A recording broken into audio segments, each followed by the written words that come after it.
Link लवकरच देण्यात येईल. आताच मेसेज टाकून ठेवतो, नंतर बोलताना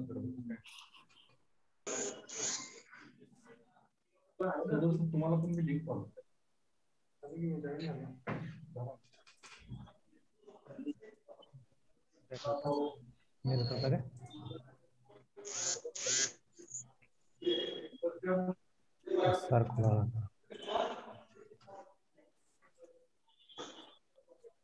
लिंक पण असतं.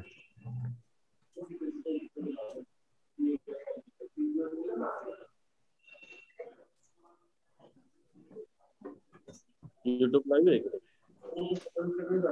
YouTube लाईव्ह आहे. कॅमेरा चालू करा. हॅलो सर, बोला की लवकर. हा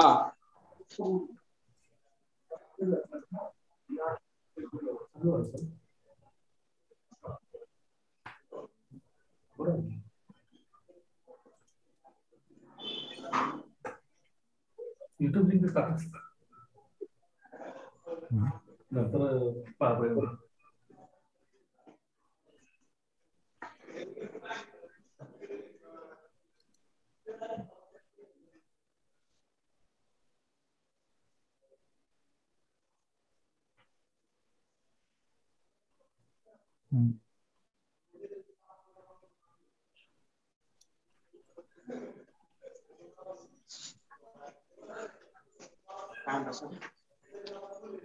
कार्यक्रम स्टार्ट होतो आता. कोणता वेबिनार आहे आता कॉलेजवर? कोणाचा?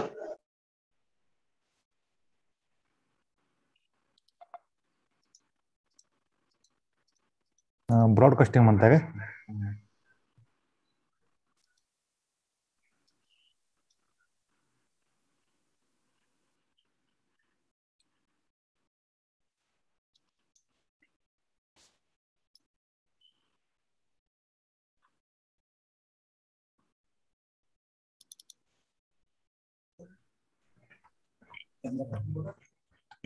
सुरू करा. बसा इथं. पाठवले.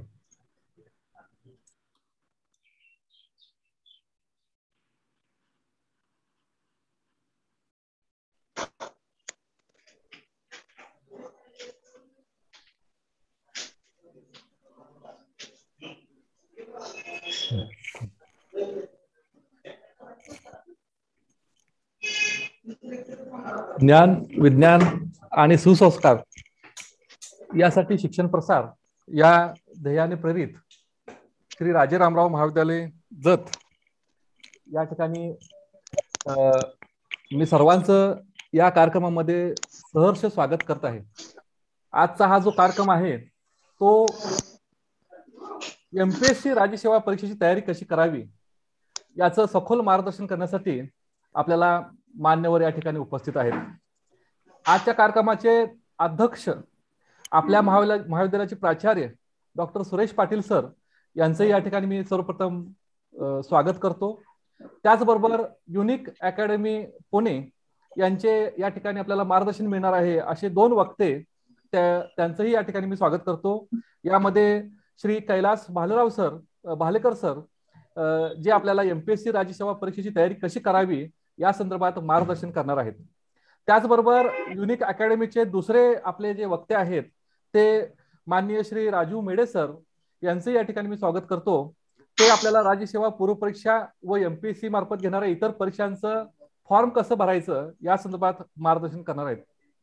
हा जो कार्यक्रम आहे तो स्पर्धा परीक्षा मार्गदर्शन केंद्र तसेच स्टुडंट काउन्सिलिंग आणि प्लेसमेंट सेल आणि त्याचबरोबर इंटरनल क्वालिटी अश्युरन्स सेल राजे रामराव महाविद्यालय जत यांच्या संयुक्त विद्यमानं या ठिकाणी पार पडत आहेत. या कार्यक्रमामध्ये IQSA चे coordinator doctor Shri Shivaji Kulal sir यांचे या ठिकाणी मी स्वागत करतो. त्याचबरोबर आपले टेक्निकल टीमचे मेंबर आहेत दीपक कुंभार सर, त्यांचे या ठिकाणी स्वागत करतो. या ठिकाणी करिअर काउन्सिलिंग आणि प्लेसमेंट सेलचे या ठिकाणी प्राध्यापक SG माळी सर या ठिकाणी आलेले आहेत, त्यांचंही या ठिकाणी मी स्वागत करतो. आणि या कार्यक्रमाला आपण या ठिकाणी सुरुवात करत आहोत. आजच्या या कार्यक्रमाचं थोडक्यात प्रास्ताविक आणि पाहुण्यांची ओळख करून देण्यासाठी मी या ठिकाणी उपस्थित आहे. हा जो कार्यक्रम आज आपण आयोजित करत आहोत, या कार्यक्रमाचं जे महत्वाचं योगदान आहे ते आपल्या महाविद्यालयाचे प्राचार्य सुरेश पाटील सर यांना या ठिकाणी द्यावं लागेल. त्यांनी फार मनापासून आणि तळमळीनं पुढाकार घेतल्यामुळं हा या ठिकाणी कार्यक्रम संपन्न होत आहे. कारण आपल्याला माहित आहे की या महिना अखेर एमपीएससी राज्यसेवेचे फॉर्म सुटलेले आहेत आणि आपल्याला फॉर्म लवकरात लवकर भरायचे आहेत. राजारामराव महाविद्यालयातील मुलांना, खेड्यापाड्यामध्ये राहणाऱ्या मुलांना या संदर्भात माहिती नसते आणि ही माहिती व्हावी, तसंच फॉर्म कसं भरावा याचंही मार्गदर्शन व्हावं. आणि सगळ्यात महत्वाचं म्हणजे राजारामराव महाविद्यालय जत या महाविद्यालयातील विद्यार्थी जास्तीत जास्त संख्येनं या एमपीएससी मध्ये सहभाग घ्यावा, या उदात्त हेतून आपल्या महाविद्यालयाच्या प्राचार्यांनी आम्हाला मार्गदर्शन केलं, सहकार्य केलं आणि हा कार्यक्रम या ठिकाणी संपन्न करण्यामध्ये अतिशय महत्वाचं योगदान त्यांनी दिलेलं आहे. त्यांच्या मार्गदर्शनामुळे आपण हा कार्यक्रम या ठिकाणी आपलं महाविद्यालय आणि युनिक अकॅडमी यांचं अतिशय महत्वाचं असं एक नातं आहे. कारण गेली अनेक वर्षापासून युनिक अकॅडमी आपल्या महाविद्यालयातील ग्रामीण भागातील, दुष्काळी भागातील विद्यार्थ्यांसाठी अशा प्रकारचे व्याख्यान विनामूल्य किंवा युनिक अकॅडमी स्पॉन्सर करत असलेलं आपल्याला पाहायला मिळतं. बऱ्याच वेळेला विद्यार्थ्यांसाठी आवाज येत नाही. हॅलो, आवाज येत नाही काय? आता येतो का बघा? हॅलो, आवाज सर क्लिअर येतोय इकडे, फक्त सरांना जरा थोडं काय टेक्निकली अडचण येते सर. तुमच्याकडे काहीतरी नेटवर्क प्रॉब्लेम असेल सर. तर मागच्या कार्यक्रमामध्ये आपण 50% येतोय सर, येतोय आवाज येतोय. Thank you sir. 50% सवलतीमध्ये सुद्धा आपण या भागातील विद्यार्थ्यांना पुस्तकं युनिक अकॅडमी मार्फत दिलेलं आहात. युनिक अकॅडमीचे आपल्या महाविद्यालयाला असलेलं सहकार्य असंच भविष्यात राहावं अशी मी या ठिकाणी इच्छा व्यक्त करतो. आणि मी आता आपल्या कार्यक्रमातील पुढचा जो भाग आहे तो म्हणजे पाहुण्यांची ओळख करून देण्यासाठी मी या ठिकाणी आता देत आहे. आपल्या या कार्यक्रमाचे प्रमुख जे वक्ते आहेत आणि पहिल्या सत्राचे जे वक्ते आहेत ते आहेत श्री कैलास भालेकर सर. युनिक अकॅडमीमध्ये आणि स्पर्धा परीक्षामध्ये त्यांचा जो अनुभव आहे तो अनेक वर्षांचा आहे. गेली 17 वर्ष ते युनिक अकॅडमीमध्ये कार्यरत आहेत. म्हणजे एक तप जवळजवळ आपल्या स्पर्धा परिषदेतील विद्यार्थ्यांना त्यांनी मार्गदर्शन केलेलं आहे. आता ते सध्या युनिक अकॅडमीमध्ये सिनियर फॅकल्टी मेंबर म्हणून काम करत आहेत. त्यांनी स्वतः एमपीएससी ची जी परीक्षा आहे ती 8 वेळा पास झालेले आहेत. 8 वेळा इंटरव्ह्यू पर्यंत ते जाऊन आलेले आहेत, असा अनुभव त्यांना आहे. या ठिकाणी कैलास भालकर सर यांचा जो स्पेशलायझेशन आहे ते भारतीय अर्थव्यवस्था या संदर्भात त्यांचं विशेष असं. आवाज येतो का सर? Okay sir. त्यांचं जे शिक्षण झालेलं आहे ते BA इलेक्ट्रॉनिक्स झालेलं आहे, PREC लोणी अहमदनगर. त्याचबरोबर MA इकॉनॉमिक्स आणि MA पॉलिटिकल सायन्स ही पुणे विद्यापीठातून सर पदवी प्रदान केलेल्या आहेत. अतिशय महत्वाची व्यक्ती आम्हा सर्वांना या ठिकाणी मार्गदर्शन करण्यासाठी उपलब्ध आहेत. हे खरोखर आपलं भाग्य आहे असं मी या ठिकाणी म्हणतो आणि सरांचं या ठिकाणी मी स्वागत करतो. दुसरे जे वक्ते आहेत ते आपल्याला राज्यसेवा परिषदची जे किंवा एमपीएससी मार्फत जे काही परीक्षा घेण्यात जातात त्याचे फॉर्म कसं भरायचं या संदर्भात मार्गदर्शन करणार आहेत. राजू मेडे सर यांचं या ठिकाणी मी स्वागत करतो. 1997 सालापासून ते एमपीएससी काउन्सिलर म्हणून काम करत आहेत. गेली 22 वर्ष ते विद्यार्थ्यांना मार्गदर्शन करत आहेत. अगदी 2010 पासून विशेषतः त्यांनी ऑनलाईन फॉर्म विद्यार्थ्यांनी कसा भरावा आणि याचं मार्गदर्शन या ठिकाणी ते सर आपल्याला करत आहेत. त्यांचं जे शिक्षण झालेलं आहे ते BA इतकं झालेलं आहे. अशा रीतीनं आज आपल्या महाविद्यालयातील सगळ्या विद्यार्थ्यांना या ठिकाणी अतिशय महत्वाचे असं व्याख्यान संपन्न होत आहे. या कार्यक्रमामध्ये सुरुवातीला मी अध्यक्ष भाषण साठी मी महाविद्यालयाचे प्राचार्य माननीय श्री डॉक्टर सुरेश पाटील सर यांना मी विनंती करतो की त्यांनी अध्यक्षीय भाषण करावं आणि आम्हा सर्व विद्यार्थ्यांना आपण मार्गदर्शन करावं. पाटील सर. Hello hello. हा सर, आवाज येतो सर. येतोय. ज्ञान विज्ञान आणि सुसंस्कार यासाठी शिक्षण प्रसार हे ध्येयवाक्य घेऊन श्री स्वामी विवेकानंद शिक्षण संस्थेची स्थापना करणारे संस्थेचे संकल्पक व संस्थापक शिक्षण महर्षी परमपूज्य डॉक्टर बापूजी साळुंखे आणि ही ज्ञानाची गंगोत्री घरोघरी पोहोचवण्यासाठी बापूजींना तोलामोलाचं सहकार्य करणाऱ्या संस्था माता सुशीला देवी साळुंखे आणि हे महाविद्यालय उभं करताना सर्वतोपरी बापूजींना सहकार्य करणारे रॉयल फॅमिली डपळे सरकार, त्या सर्वांना मी वंदन करतो. आपल्या सर्वांना माहिती आहे की राजारामराव महाविद्यालय जत हे खऱ्या अर्थानं बापूजींचं जे ध्येय होतं की खेडोपाड्यामध्ये जिथं कसल्याही प्रकारची शिक्षणाची व्यवस्था नव्हती, जर पाहिलं तर अतिशय रुरल आणि आर्थिकदृष्ट्या अतिशय मागास असणारा हा भाग, या भागामध्ये बापूजींनी हे महाविद्यालय सुरू करण्यासाठी कष्ट घेतले आणि त्याला डपळे सरकार फॅमिलीनी सहकार्य केल्यामुळं इथं हे एक मोठं संकुल श्री स्वामी विवेकानंद शिक्षण संस्थेचं उभा राहिलं. बापूजींच्या ध्येयाप्रमाणे आज या महाविद्यालयात जवळपास 2000 पेक्षा जास्त सिनियर फॅकल्टीमध्ये आणि जवळजवळ 700-800 मुलं ज्युनियर फॅकल्टीमध्ये विंग मध्ये शिक्षण घेतात.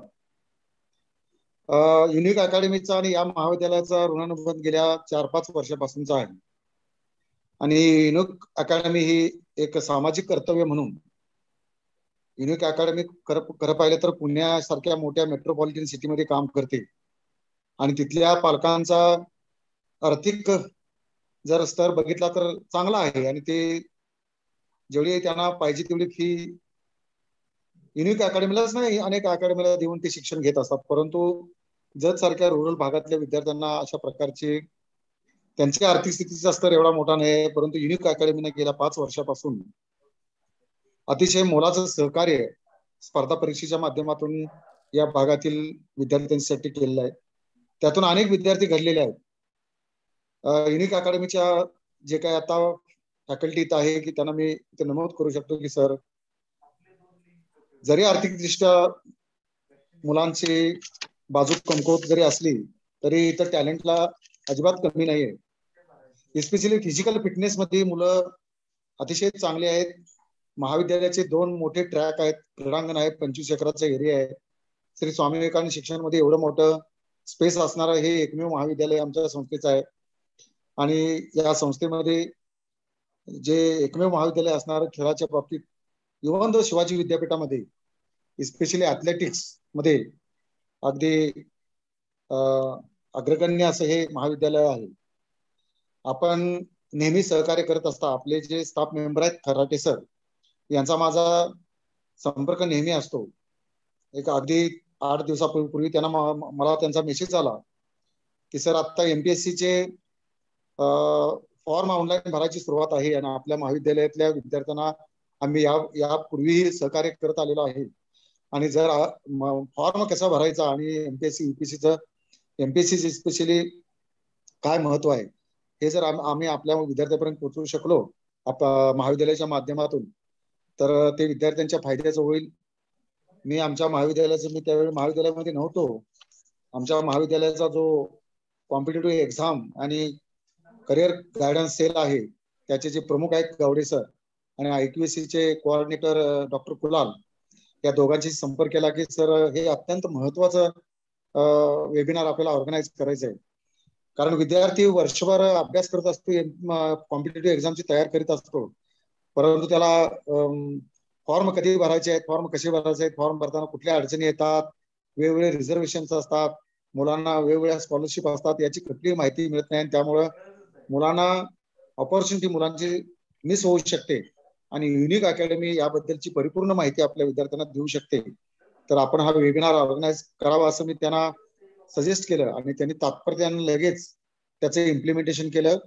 त्याबद्दल इंटरनल क्वालिटी अशुरन्स सेलचे सर्व सदस्य, त्याचे कोऑर्डिनेटर आणि competitive guidance exam and career guidance सेलचे प्रमुख आणि त्यांची टीम, या सर्वांना मी पहिल्यांदा धन्यवाद देतो की ही मुलांना एक चांगली ऑपॉर्च्युनिटी अकॅडमिक युनिक अकॅडमीच्या माध्यमातून उपलब्ध करून दिलेली आहे. खेड्यातल्या मुलांना अनेक गोष्टीचं एक्सपोजर फार कमी मिळतंय. टॅलेंट असूनही ते तिथपर्यंत पोहोचू शकत नाहीत. हा एक महत्वाचा गोष्ट लक्षात घेऊन ही वेबिनार आपण ऑर्गनाईज केलेली आहे. या अकॅडमीचे जे आपल्याकडे कैलास सर आणि राजू सर आहेत, हे आपल्याला परिपूर्ण माहिती आता या MPSC एक्झामिनेशनची देणार आहेत. आपल्या रिसोर्स पर्सनच्या मध्ये आणि आपण जे श्रोते आहेत आपले विद्यार्थी त्यांच्यामध्ये मी आता जास्त वेळ थांबू इच्छित नाही, कारण वक्त्यांना बोलायला आपल्याला जास्त वेळ देणार आहे. मी युनिक अकॅडमीला एक आश्वासन देऊ शकतो की सर, हे महाविद्यालय नेहमीच आपले सहकार्याची अपेक्षा करून राहील, कारण मी तुम्हाला अगोदरच मेन्शन केलेलं आहे की आर्थिक स्तर अतिशय कमी या इथल्या विद्यार्थ्यांचा आहे आणि एक सामाजिक भावना ठेवून सामाजिक कार्य म्हणून आपण रुरल भागातल्या विद्यार्थ्यांना हे सहकार्य करत आता भविष्यामध्ये असंच आपल्याकडून आम्हाला सहकार्य मिळावं अशी अपेक्षा करतो आणि आम्ही आमच्या विद्यार्थ्यांना आपल्या माध्यमातून अशा आणखी पुढे संधी उपलब्ध करून देण्याचा प्रयत्न करतो. त्याबद्दल मी आपल्या संपूर्ण अकॅडमीच्या स्टाफला धन्यवाद देतो आणि परत एक वेळ आपल्या सर्वांना धन्यवाद देऊन मी माझे 2 शब्द थांबवतो.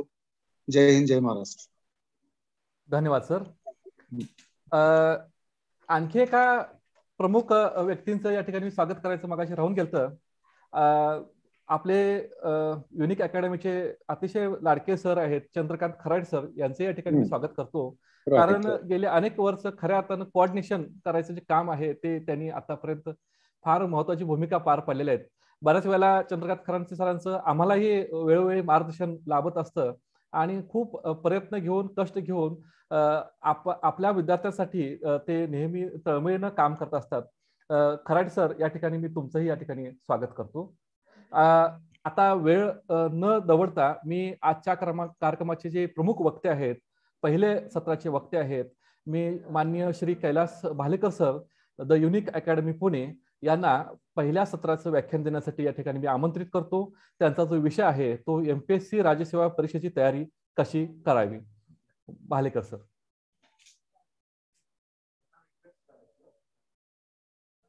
सर, आवाज येत नाही. नमस्कार.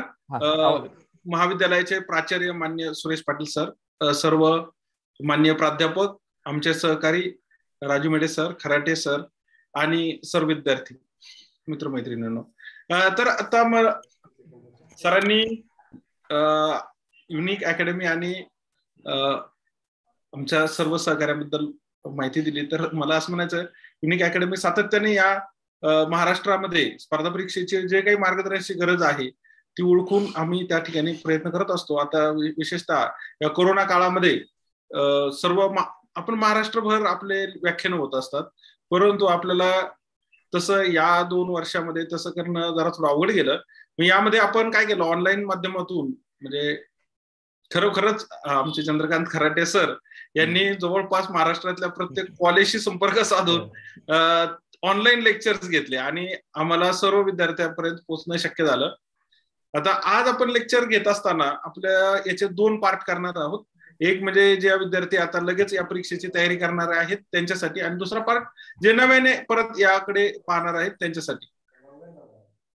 तर आता स्पर्धा परीक्षेमध्ये जर आपण बघितलं तर खरं तर हा सुद्धा जगातल्या सर्वांसाठीच हा 1.5 वर्षाचा कालखंड, हा खडतर कालखंड होता. म्हणजे याच्यात काहीच नाही, हे 100 वर्षातलं संकट आहे. या संकटावर प्रभावी मात करणं गरजेचं आहे आणि त्या दृष्टीने सर्व स्तरावर प्रयत्न चाललेले आहे. राष्ट्रीय स्तरावर असेल, आंतरराष्ट्रीय स्तरावर असेल. पण मला सगळ्यात महत्वाचे प्रयत्न वैयक्तिक स्तरावर वाटतात, कारण प्रत्येक जण त्या पॅन्डेमिक मध्ये कोणत्या ना कोणत्या टप्प्यावर झगडतोय आणि आपलं अस्तित्व त्या ठिकाणी जे काही आपल्याला शक्य आहे त्या दृष्टीने याच्यावर कणखरपणे मात करतो. मी मध्यंतरी एक मॅगझिन बघितलं होतं, तर त्या मॅगझिन मध्ये त्यांनी म्हटलं की सध्याचा खरा हिरो कोण आहे, असं त्यांनी एक सर्वे केला होता. तर त्यांच्या लक्षात आलं की या पॅन्डेमिक मध्ये सर्वात खरा हिरो त्यांना कोण सापडला असेल, तर आश्चर्याची बाब आहे की त्यांनी सांगितलं की सर्वात सामान्य माणूस जो आहे तोच खरा हिरो आहे. कारण त्यानं या अडीअडचणीच्या काळात त्याला अनेक अडचणी असताना सुद्धा त्याने झगडून या संकटावर मात करण्याचा प्रयत्न केलेला आहे. मला असं वाटतं की हे भारतामध्ये ही जी काही ताकद आहे ती अनेक टप्प्यावर ओळखलेली आहे. महात्मा गांधींनी पण तेच सांगितलेलं आहे की सामान्य माणसात असामान्य ताकद असते आणि ती सामान्य माणसाची असामान्य ताकद ओळखून आपण या संकटावर मात करत आहोत आणि करणार आहोत निश्चितपणे. आणि त्यामध्येच आता म्हणजे सरांनी उल्लेख केला त्याप्रमाणे क्षमता प्रत्येक माणसामध्ये, उलट ज्याला अडचणी जास्त असते त्याची संघर्ष क्षमता जास्त असते. आणि स्पर्धा म्हटले तर संघर्षाला खरंच गरज आहे, कारण संघर्ष करण्याची क्षमता माणसाला स्पर्धेमध्ये अडचणी येणार आहेत, बरोबर ना. विशेष म्हणजे ज्याची संघर्ष क्षमता जास्त तो अडचणीवर मात करण्याची शक्यता ही नेहमीच जास्त असते. आणि त्यामुळं बऱ्याच वेळा काय होतं की ज्या व्यक्तीने कधी संघर्ष बघितलेला नाही तो एखाद्या दुसऱ्या अडचणीला त्या ठिकाणी डगमगला जाऊ शकतो. पण ज्याचं संघर्षाची मालिका ज्यानं कायम बघितलेली आहे तो त्या स्पर्धा परीक्षेच्या जे काही प्रेशर आहे ते प्रेशर विस्टँड करू शकतो. म्हणून मला असं वाटतं की ज्याला असं वाटत असेल की ज्या विद्यार्थ्यांना की आता आपल्याला ही अडचणी आहे, मी म्हणेल की अडचणीचा डोंगर असला तरी तुम्ही त्या अडचणीवर मात करू शकता. उलट तुमची संघर्ष क्षमता जास्त असेल तर तुम्ही या स्पर्धा परीक्षेमध्ये यशस्वी होण्यासाठी जास्त तुम्हाला त्यासाठी संधी आहे. आता आपण राज्यसेवा पूर्व परीक्षेच्या दृष्टीने विचार करू. आता जर तुम्ही बघितलं असेल ही खऱ्या अर्थाने खूप चांगली संधी आहे.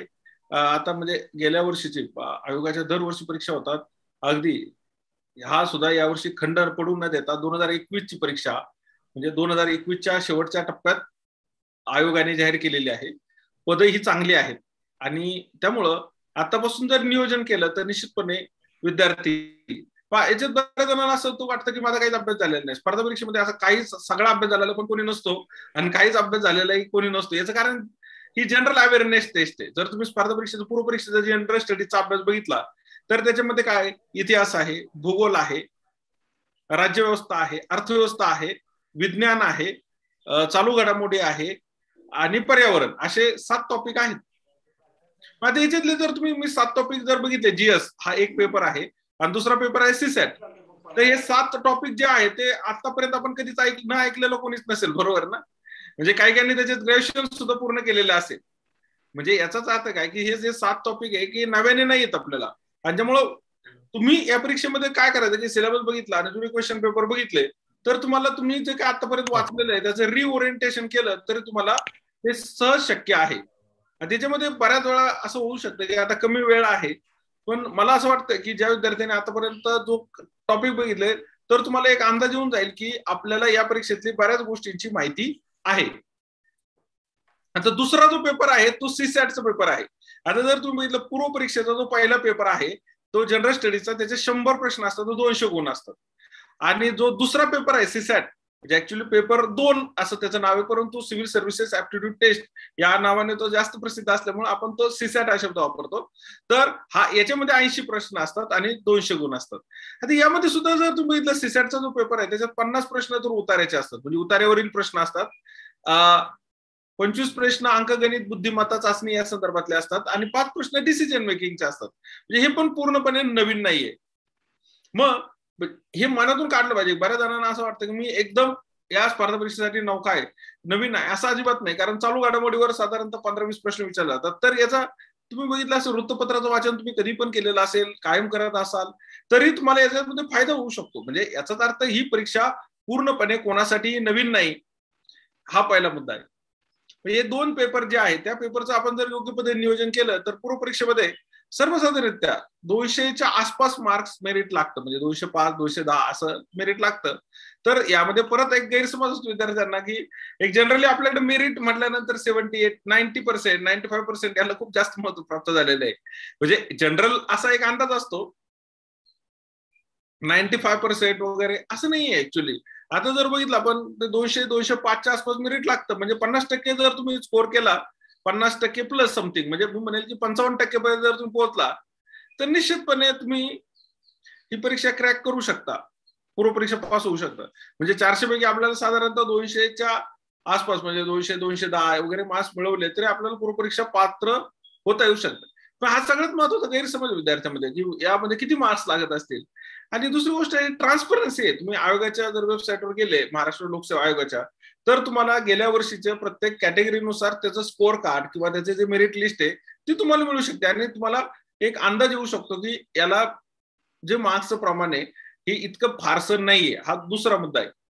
तिसरा मुद्दा या परीक्षेमध्ये एक जनरल असं विद्यार्थ्यांचा समज असतो की जनरल लक्षात जनरल हा शब्द म्हणजे खूपच काहीतरी विचारला जाऊ शकतं असं वाटत असतं. तर असं नाही actually. This is general awareness test. म्हणजे विद्यार्थ्याचा आजूबाजूच्या क्षेत्रातला अवेअरनेस चेक करणे हा त्याच्या मागचा उद्देश असल्यामुळं या परीक्षेत एक स्पेसिफिक असा सिलेबस आहे जुन्या क्वेश्चन पेपर जर तुम्ही घेतले तर ते याचे बुक्स पण अवेलेबल आहेत आणि वेबसाईटवर पण mpsc.gov.in या वेबसाईटवर सुद्धा प्रिव्हियस क्वेश्चन पेपर्स मागील वर्षाच्या प्रश्नपत्रिका आहेत. त्याच्यावरून एक अंदाज येऊ शकतो की कशा प्रकारचे प्रश्न विचारले जाऊ शकतात.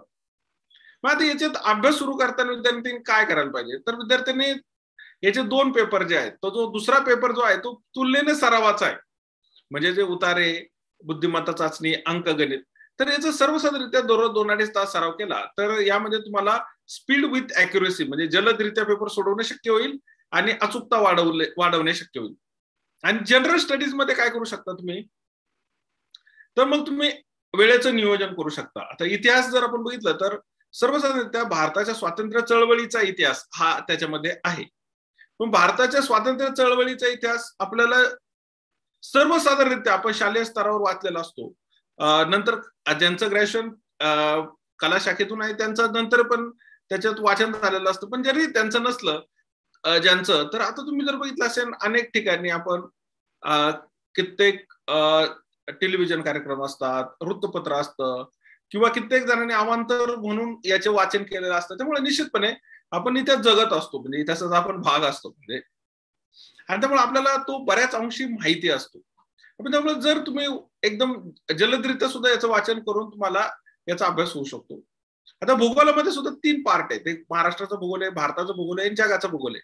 आता जर आपण बघितलं तर महाराष्ट्राचा भूगोल आपल्याला बऱ्यापैकी माहिती असतो, कारण याच्यावर पण अवेअरनेस टेस्ट आहे. म्हणजे काही विचारलं जातं असं या स्पर्धा परीक्षेमध्ये नसतं. खरं तर बऱ्याच वेळा त्याचं जनरल स्वरूप असल्यामुळे विद्यार्थ्यांना तसं वाटण्याची शक्यता आहे. निश्चितपणे या पेपरला एक लाईन अँड लेंथ असते, एक दिशा असते, आणि जर तुम्ही मागच्या 5-6 वर्षाच्या प्रश्नपत्रिका बघितल्या तर तुम्हाला प्रश्नांचा आवाका अंदाज येऊ शकतो. म्हणजे कशा प्रकारचे प्रश्न असतात, त्याची काठिण्य पातळी काय असते याचा एक अंदाज येऊन जाऊ शकतो.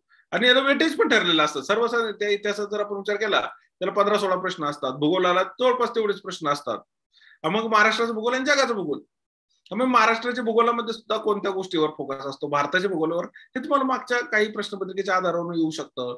किंवा नद्यांची खोरी असतील याच्यावर प्रश्न असतात, हवामानावर प्रश्न असतात, नंतर वेगवेगळ्या ठिकाणचे गवताळ प्रदेश याच्यावर प्रश्न असतात. म्हणजे अशा प्रकारच्या काही ठराविक असे टप्पे असतात की तुम्ही ते आयडेंटिफाय करू शकता. मागील काही क्वेश्चन पेपर अनालाइज केले की तुम्हाला कशा प्रकारचे प्रश्न विचारले जाऊ शकतात. याचा असं निश्चित असं सिलेबस आहे, भारताचा, महाराष्ट्राचा आणि जगाचा भूगोल, आणि काही प्रमाणात प्राकृतिक भूगोलावर प्रश्न विचारले जाऊ शकतात. आता तिसरा पार्ट जो आहे राज्यव्यवस्था. आता राज्यव्यवस्था हा सुद्धा पार्ट आपल्याला फारसा तसा नवीन नाहीये. ऍक्च्युअली याच्यात राज्यघटना हा आपल्या खरं तर प्रत्येक माणसाला माहिती असण्याची गरज आहे. आपण शालेय स्तरावर पण सिव्हिक्स किंवा नागरिक शास्त्र बऱ्याच म्हणजे जवळपास अभ्यासक्रमामध्ये असतंच. प्रत्येक वर्षात वर्गात आपल्याला ह्या गोष्टी माहिती असतात. नंतर आपण वर्तमानपत्र वाचत असताना आपल्याला बऱ्याच गोष्टींची याच्यात माहिती मिळालेली असते. म्हणजे फार असं नवीन नाही. तुम्ही ते पण त्यासाठी सुद्धा भारतीय राज्यघटना याच्यासाठी आपल्या युनिक अकॅडमीचं भारतीय राज्यघटनेवर खूप चांगलं पुस्तक आहे, ते वाचू शकता. नंतर 11वी-12वीची राज्यव्यवस्थेची पुस्तकं आहे ती वाचू शकता. नंतर इतिहासासाठी भारतीय स्वातंत्र्य चळवळीच्या इतिहासावर आता आपली लिस्ट पण देऊ आपण, पण युनिक अकॅडमीचं समाधान महाजन सरांचं खूप चांगलं पुस्तक आहे, तुम्ही डिटेल वाचू शकता. भूगोल या घटकावर सुद्धा तुम्ही एक सर्वसाधारणतः 6वी ते 10वी या वर्गाची भूगोलाची पुस्तकं, आणि त्याचबरोबर सौदी कोळेकर सरांचे महाराष्ट्राचा भूगोल हे पुस्तक आणि खतीब यांचं भारताचं भूगोल हे पुस्तक वाचलं तरी तुमचा भूगोलाचा अभ्यास होऊ शकतो. नंतर येतो तो विज्ञान. आता विज्ञानावर सर्वसाधारणरित्या 20 ते 25 प्रश्न विचारले जातात. म्हणजे ज्याचं विज्ञान चांगलं त्याला याच्यात फायदा होऊ शकतो. मग बऱ्याच वेळा विद्यार्थ्यांना एक समज येतो की त्यांचं ग्रॅज्युएशन कशा झालेलं आहे त्यानुसार आपल्याला जमू शकेल. तर हे सर्वसाधारणरित्या बरेचसेच 80% प्रश्न तर जवळपास 8वी ते 10वी या वर्गाशी निगडीत असतात, आणि काही ठराविक प्रश्न 11वी-12वीच्या अभ्यासक्रमाशी निगडीत असतात.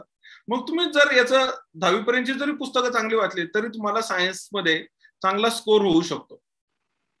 म्हणजे अगदीच वेगळी पुस्तक वाचण्याची सुद्धा गरज नाही. युनिक अकॅडमीचं मग एकदा तुम्ही 8वी-9वीची पुस्तक वाचली की युनिक अकॅडमीचं सोनाली भुसारे मॅडमचं पुस्तक आहे, खूप छान पुस्तक आहे, ते तुम्ही वाचू शकता. पण तुमचे रिव्हिजन होऊन जाईल विज्ञानमध्ये. नंतर हा झाला विज्ञानाचा भाग. नंतर इकॉनॉमी, भारतीय अर्थव्यवस्था या घटकावर एक सर्वसाधारण 15 ते 16 प्रश्न विचारले जातात दरवर्षी. आता यामध्ये सुद्धा राज्यव्यवस्था अर्थव्यवस्था म्हटल्यानंतर आपल्याला जर थोडे दडपण येतं, तर यामध्ये अप्लाइड पार्ट असतो, उपयोजित स्वरूपाचा असतं. म्हणजे पंचवार्षिक योजना असतील त्याच्यावर प्रश्न असतात, शासनाच्या वेगवेगळ्या योजना आहेत, म्हणजे आता गव्हर्नमेंट ऑफ इंडियाच्या असतील, महाराष्ट्राच्या असतील, तर वेगवेगळ्या विकास योजनावर सुद्धा प्रश्न विचारले जातात. म्हणजे जनधन योजनेवर प्रश्न विचारले जातात, उज्ज्वला योजनेवर प्रश्न विचारले जातात, पंतप्रधान किसान योजनेवर प्रश्न विचारले जातात. आता तुम्ही जर बघितलं असेल, आता आत्मनिर्भर भारत आहे, आता तुम्ही ह्या जर गोष्टी बघितल्या असेल, शासन या योजनेच्या माध्यमातून जनतेपर्यंत जाण्याचा प्रयत्न करत असतो, बरोबर ना. म्हणजे या योजनेचे लाभार्थी हा शब्द प्रयोग प्रत्येकाने ऐकल्यास बेनिफिशियरीज, म्हणजे इंटेंटेड बेनिफिशियरीज, म्हणजे या योजना सर्वसाधारणतः समाजातील जे गरजू घटक आहेत त्यांच्यासाठी असतात. आणि मग सरकारचा प्रयत्न असा असतो की जे गरजू घटक आहे त्यांना अवेअरनेस करायचं. अवेअर करायचं म्हणजे त्यांना योजनेची माहिती द्यायची, बरोबर ना. मग असे सांगितलं दिस इज अवेअरनेस टेस्ट, म्हणजे तुम्हाला या सर्वसाधारण आवाका माहिती का, त्या गोष्टीची माहिती का. मग यासाठी सरकार वेगवेगळ्या माध्यमातून प्रयत्न करत असतं, वृत्तपत्र असतात, टेलिव्हिजन असतात, आणि जनजागृती करतात, आणि जनजागृती करत असताना या योजनांबद्दल माहिती जनतेला देत असतं. मग याच्यावर जवळपास बरेच प्रश्न विचारतात, 5-6 प्रश्न असतात दरवर्षी. मग ह्या सर्वसाधारणतः आपण आपल्यापर्यंत पोहोचलेल्या असतात. मग आपण ह्या डिटेल माहिती असणं गरजेचं आहे, बरोबर. इकॉनॉमी मग बजेटवर प्रश्न असतात, रिझर्व्ह बँकेवर असतात. मग आता यामध्ये 2 पार्ट आहेत, एक अप्लाइड म्हणजे करंट अँगलनी पण अभ्यास केला पाहिजे, आणि दुसरा जो पार्ट आहे जे आता मी मगाशी सांगितल्याप्रमाणे आपलं युनिक अकॅडमीचं पुस्तक आहे भारतीय अर्थव्यवस्था, म्हणजे याचे लेखक कैलास भालेकर म्हणजे मी स्वतःच आहे. तर हे पुस्तक सुद्धा आपण अत्यंत उपयोजित स्वरूपात अत्यंत सोप्या शब्दात दिलेलं आहे, आणि यावर प्रत्येक चॅप्टर खाली सुद्धा प्रश्न दिलेले आहेत की ज्यामुळे तुम्हाला परीक्षेच्या आयोगाच्या प्रश्नपत्रिकेत कशा प्रकारचे प्रश्न विचारले जातात याचा एक अंदाज येऊन जाईल. म्हणजे ही लिस्ट सुद्धा तुम्हाला अवेलेबल होईल. भारतीय अर्थव्यवस्था अगदी इंटरनेटवर सुद्धा, म्हणजे अमेझॉनवर सुद्धा हे पुस्तक अवेलेबल आहे. भारतीय अर्थव्यवस्था कैलास भालेकर किंवा भारतीय अर्थव्यवस्था युनिक अकॅडमी टाकले की तुम्हाला ते पुस्तक अवेलेबल होऊ शकतं. याच्यावर म्हणजे हे एक पुस्तक झालं इकॉनॉमीचं. मग चालू घडामोडी हा एक टॉपिक आहे. चालू घडामोडी म्हणजे दैनंदिन. आता वृत्तपत्र, आताच्या वृत्तपत्रातली माहिती विचारण्याऐवजी बऱ्याच वेळा एक सर्वसाधारण 1 वर्षभरातल्या घडामोडींचा अभ्यास करणं आपल्याला गरजेचं. म्हणजे वृत्तपत्र आता वाचणं फायदेशीरच आहे, परंतु आताचं वृत्तपत्र वाचताना एक जास्त अर्ध्या तासापेक्षा जास्त वेळ दिला तर तुमचा बाकीचा अभ्यासक्रम पूर्ण होणार नाही. मग तुम्ही काय करू शकता, यासाठी इयर बुक आहे, आपलं युनिक अकॅडमीचंच इयर बुक आहे, देवादादवर सरांचं खूपच छान इयर बुक आहे. अत्यंत वर्षभरातल्या ज्या स्पर्धा परीक्षे दृष्टीने महत्वाच्या घडामोडी आहे त्याची डिटेल माहिती त्याच्यात दिलेली आहे. मग तुम्ही ती वाचू शकता. म्हणजे अशा पद्धतीने. आणि एक पर्यावरण एक घटक आहे, पर्यावरणाचं सुद्धा पुस्तक युनिक अकॅडमीचं खूप चांगला प्रश्न आहे. 10 प्रश्न विचारले जातात, 10 ते 12 प्रश्न दरवर्षी विचारले जातात. आता तुम्ही जर बघितलं असेल पर्यावरणावर आता म्हणजे मला असं वाटतं की आता जवळपास शालेय अभ्यासक्रमापासूनच पर्यावरणाचा समावेश करण्यात आलेला आहे. 11वी 12वीला पण आहे, 10वी पर्यंत पण पर्यावरण आहे. अगदी सर्व विद्याशाखामध्ये किंवा ऑल डिसिप्लिनरीज अकॅडमिक डिसिप्लिन्स मध्ये या प्रकारच्या अभ्यासक्रमाचा समावेश आहे. मग तुम्हाला त्याचा पण अभ्यासाचा फायदा निश्चितपणे होऊ शकतो. त्याचबरोबर करंट अप्रोच ठेवणं गरजेचं आहे पर्यावरणाच्या. आता तुम्हाला माहिती असेल की आता COP26 ही परिषद आहे. तो पर्यावरण विषयक वेगवेगळे आंतरराष्ट्रीय करार होत असतात, राष्ट्रीय करार होत असतात, पर्यावरण विषयक अनेक शासनाचे कार्यक्रम असतात, पॉलिसी प्रोग्राम्स एजन्सीज, म्हणजे वेगवेगळी धोरणं असतात सरकारची. मग तुम्ही बघितलं असेल जैव धोरण आहे किंवा जैव इंधन धोरण असतं, बायोफ्युएल पॉलिसी असते लक्षात, किंवा आता हायड्रोजन इंधनाचा वापर करण्यासंदर्भात पॉलिसी आहे. रिन्युएबल्स म्हणजे जे पुनर्नवीकरण ऊर्जा स्त्रोत आहे त्या संदर्भात माहिती आहे. किंवा आता तुम्ही पर्यावरणाच्या बद्दल जसं शासन जागृती करतं, अनेक अशासकीय स्वयंसेवी संस्था सुद्धा इथं जागृती करत असतात. म्हणजे आता तुम्ही जर बघितलं असेल पर्यावरण विषयक काम करणाऱ्या जे संस्थाबरोबरच व्यक्ती सुद्धा, म्हणजे अगदी आंतरराष्ट्रीय स्तरावर लहान लहान जे कमी वयाची मुलं आहेत त्यांनी सुद्धा खूप उत्तुंग अशी कामगिरी केलेली आहे की ते त्यांच्या वयाच्या मानाने ती तेवढीच नाही तर त्यांनी आयुष्यामध्ये एखादा माणूस जेवढे काम करू शकतो, काही अगदी लहान वयामध्ये पर्यावरण विषयक जागृतीमध्ये मोठं काम केलेलं आहे. आता एक लक्षात घ्या, जसं जसं पर्यावरणावर संकट निर्माण होणार आहे तशी त्याची जागृती निर्माण होणार आहे. माणसाला त्या पर्यावरणाचं महत्व पटायला लागलेलं आहे, आहेच आहे. आज जर तुम्ही बघितलं असेल की आरोग्य हा खूप महत्वाचा भाग आहे. म्हणजे हेल्थ इमर्जन्सी ही जी काही गोष्ट आहे ही एवढी पूर्वी गांभीर्याने घेतली जात नव्हती, पण आज जवळपास 1.5 वर्षापासून आपल्याला ज्या प्रकारे याला तोंड द्यावं लागतं याच्यावरून कळालेलं आहे का निसर्गाचा जो समतोल आहे तो समतोल राखला तरच माणूस त्या ठिकाणी सुरक्षित राहू शकतो. आणि मग यासाठी या वेगवेगळ्या टप्प्यावर काम करताय. मग आता तुम्ही जर बघितलं असेल, कोरोनावर आहे, चालू घडामोडीशी निगडीत त्यावर प्रश्न विचारले जातात. आणि यामध्ये जर तुम्ही बघितलं असेल, हेल्थ ओव्हरऑल यासाठी गव्हर्नमेंट वेगवेगळ्या प्रकारचं हेल्थ अवेअरनेस आणत असतं, त्यामध्ये माहिती प्रसारित केली जाते, त्यावर प्रश्न विचारले जातात. त्यामुळे जीएस मध्ये असं फार असं खूप अवघड असं काही नाहीये आणि त्यामध्ये तुम्हाला चांगला स्कोर मिळू शकतो. 100 प्रश्न असतात. मग आता याच्यामध्ये काय करता येऊ शकतं, तर बऱ्याच वेळा विद्यार्थ्यांना काय होतं, एक निगेटिव्ह मार्किंग सिस्टीमची एक भीती वाटते. आता 4 प्रश्नाचे जर चुकले तर एका प्रश्नाचे गुण वजा होतात. आता निगेटिव्ह मार्किंग प्रश्न ठेवण्याचा सुद्धा आयोगाचा हेतू खूप चांगला आहे. यामध्ये विद्यार्थ्यांना अचूकपणे प्रश्न सोडवणे गरजेचं आहे, नाहीतर काय होईल, विद्यार्थी अंदाजाने सोडू सुद्धा त्याला मार्क्स मिळतील. मग आता याच्यात काय करता येऊ शकतं, तर याचं कारण काय, जर असं खूपच अंदाजाने कोण सोडत असेल तर त्या चुकीची शिक्षा पण ठेवलेली आहे, बरोबर ना. त्यामुळे त्याच्यात असं दडपण बाळगण्याचं काही कारण नाही, त्याचा अभ्यासही झाला त्याचा फायदा होईल. पण यासाठी काय करू शकतो आपण, यासाठी आपल्याकडे टेस्ट सिरीज आहे. म्हणजे आता युनिक अकॅडमीची यावर्षी आपण 15 टेस्ट असलेली टेस्ट सिरीज लॉन्च केलेली आहे. 15 टेस्ट याच्यात, मग सब्जेक्ट वाईज टेस्ट आहे, इतिहास, भूगोल, राज्यव्यवस्था अशा टेस्ट आहे. आणि मग कॉम्प्रिहेन्सिव्ह सर्वसमावेशक टेस्ट आहे, जीएस आणि सीसॅट. आता गेल्या वर्षी पण आपण 30 टेस्ट ठेवल्या होत्या, पण गेल्या वर्षी काय होतं, जाहिरातीचा वेळ थोडा जास्त मिळाला होता, यावर्षी तुलनेने अवधी कमी मिळालेला आहे. पण आता इथं एक बऱ्याच वेळा विद्यार्थ्यांच्या मनात असं असतं की मग यावर्षी जाहिरात आली, मग वेळ कमी मिळाला. तर स्पर्धा परीक्षेमध्ये सगळ्यात महत्वाची गोष्ट अशी की ही सगळ्यांसाठी सारखी गोष्ट आहे, बरोबर ना. म्हणजे जर तुम्हाला परीक्षेची डेट आणि याच्यातला गॅप फक्त आपल्या पुरताच आहे का, नाही, सगळ्यांसाठी तसं आहे. त्यामुळे त्यांनी काही एवढा विशेष फरक पडत नाही. परत पेपर अवघड आला, सोपा आला, याने पण काही फरक पडत नाही. याचं कारण काय, जर समजा पेपर अवघड आला तर मेरिट थोडं खाली येतं, पेपर सोपा गेला तर मेरिट वर जातं. कारण अल्टिमेटली याला काही पासिंग मार्क्स नाही आहेत की तुम्ही समजा 80 मार्क्स मिळाले, 70 मार्क्स, असं नाही. याच्यामध्ये नंबर ऑफ पोस्ट, आता ह्या वर्षी समजा 390 पोस्ट आहेत, वाढू पण शकतात, पण आता 400-500 पोस्ट असं पण गृहीत धरलं, गुणिले 10 ते 12, म्हणजे एवढ्या विद्यार्थ्यांना आयोग काय करतं, पूर्व परीक्षेसाठी पात्र कर. म्हणजे नंबर ऑफ स्टुडंट्स किती पास होणार हे आधी ठरतं आणि त्याच्यावरून मेरिट ठरतं. म्हणजे असं नाही की फर्स्ट क्लास किंवा डिस्टिंक्शन अशा प्रकारचं या ठिकाणी मेरिट ठरत नाहीये. त्यामुळे याच्यात काही दडपण बाळगण्याचं कारण नाही की किती अवधी मिळाला किंवा पेपर सोपा आला, अवघड आला, याच्यात काही अर्थ नाही. याचं कारण का, तर मेरिट त्यानुसार ऍडजस्ट होणार आहे. म्हणजे याच्यात नंबर ऑफ स्टुडंट्स किती क्वालिफाय होणार हे आधी फिक्स असतं आणि त्याच्यानुसार मेरिट फिक्स होतं. लक्षात, म्हणजे पासिंग मार्क्स या परीक्षेला असे नसतात. पासिंग मार्क्स किंवा जे क्वालिफाईंग मार्क्स आहे हे आधी डिफाईन नसतात, तर ते नंबर ऑफ स्टुडंट्स किती क्वालिफाय करायचं हे म्हणजे नंबर ऑफ पोस्ट वर आधारित असतं. म्हणजे किती पदं आहेत गुणिले, म्हणजे आयोगाचा रेशिओ ठरलेला असतो 10 ते 12 सर्वसाधारण असतो, तेवढ्या रेशिओने विद्यार्थी पास होतात. त्यामुळे जरी एखाद्या वर्षी कमी वेळ मिळाला, कमी अवधी मिळाला किंवा परीक्षेची काठीण्य पातळी वाढली तरी त्याच्यात असं दडपण बाळगण्याचं काहीच कारण नाही. याचं कारण काय की त्यानुसार मेरिट ऍडजस्ट होणार आहे, समजलं. त्यामुळे ते सिरीजने मग याच्यात खूप जास्त ऍडव्हान्टेज मिळतो. म्हणजे एक तर तुमचे रिव्हिजन होते. बघ आता याच्यात आपल्याला कोणता प्रश्न सोडवायचा कोणता सोडायचा याचा अंदाज येतो. कारण चुकीचा प्रश्न सोडवला तर आपली शिक्षा होण्याची शक्यता, म्हणजे निगेटिव्ह मार्क्स मिळतील. शिक्षा म्हणजे मला असं वाटतं पिनल मार्क्स, निगेटिव्ह मार्क्स मिळतील, म्हणजे तेवढेच आपले मार्क्स काय होतील, कमी होतील. त्यामुळे आपल्याला खात्री पटणं गरजेचं आहे. आता परीक्षेमध्ये वेळ कमी असतो, बरोबर, 2 तास असतात. याच्यामध्ये जर तुम्ही याच्यावर जास्त वेळ घालवला तर तुमचा पेपर पूर्ण होणार नाही. आणि त्यामुळे असे निर्णय क्षमता निर्माण करण्यासाठी त्याच्या सरावाची गरज आहे. त्यामुळे या सराव चाचणी उपयुक्त ठरतात.